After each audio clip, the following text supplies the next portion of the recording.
Paano maglagay ng emergency contact information sa ating mga cellphone mga lodis? So napakaganda po nito mga lods, especially dun sa may mga anak or asawa po na lagi pong late. Or kahit po sa cellphone natin mga lodis, maganda po malagyan po natin ng emergency contact information.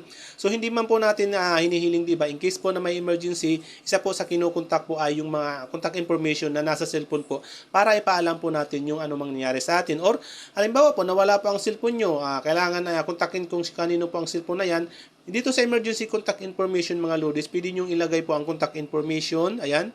Pwede mo rin pong ilagay ang address, pangalan nyo po. Ano man pong may medication po kayo, allergy. Halimbawa po nahimatay kayo, tapos may allergy pala kayo. Siyempre, kailangan kontakin yung pamilya nyo para ipaalam po sa inyo kung ano man po ang nangyari. So maganda po kung mayroon pa kayong mga kapamilya po, asawa o anak, or kahit sa cellphone nyo po, please lagyan nyo po ng emergency contact information yung inyong mga cellphone mga lods. Okay?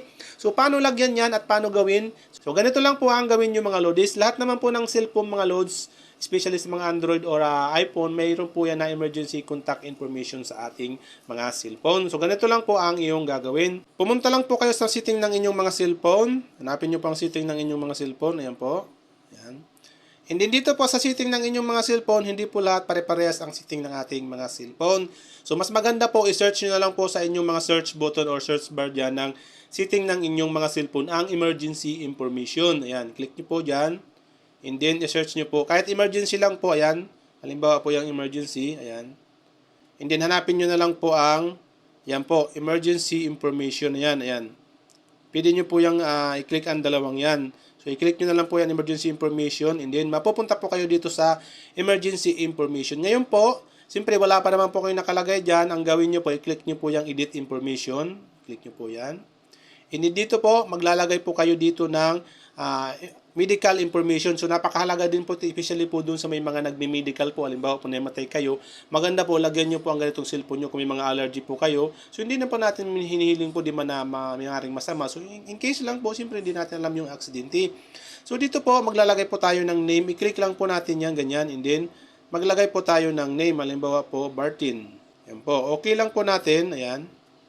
And then dito po, click nyo po lahat yan. Ayan, lahat po yan, pwede nyo pong lagyan yan. So optional naman po yan kung gusto nyo lagyan lahat yan. So mas maganda po, lagyan nyo pa rin kung mayroon pong mga information dapat ilagay dyan. Halimbawa po address. So pwede po kayo maglagay dyan ng address. Halimbawa po Boulevard of Broken Dreams, ganyan. Cavite. Ayan. Okay nyo lang po. Ayan. So pwede nyo pong lagyan lahat yan. Ayan, blood type na yan, ay allergies. Blood type, ano pong blood type kayo? Ayan po, piliin nyo na po dyan. Halimbawa, kayo ay O. Ayan. So, allergies. Kung kayo po may mga allergies po kayo saan? Sa chismosa, ganun. Chismosa, ganun. Ayan, allergies po kayo dyan. So, dito po, medication. Ano ba ang mayroon pa kayo iniinom na gamot? Halimbawa, Kispirin. Ayan.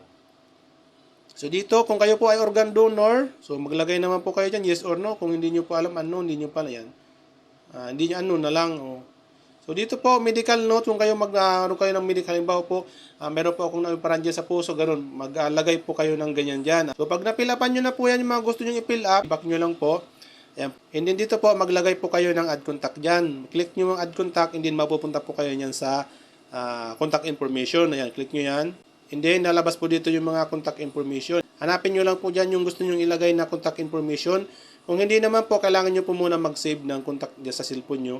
In case man po nawala po or walang number dyan na yung gusto nyo i-add po. Kaya halimbawa ganito, ayan po, i-click nyo po yan. And then mapupunta na po siya dito. So pwede pa kayo maglagay dyan hanggat ilan po ang gusto nyo. Ayan, add contact. So pag okay na po yan, nakasit na po yan ng ganyan mga lodis, pwede nyo na po yung i-back. Ayan, nakasit na ganyan. Pwede nyo po i-clear kung gusto nyo po baguhin. Ayan, ulitin, kayo po bahala dyan.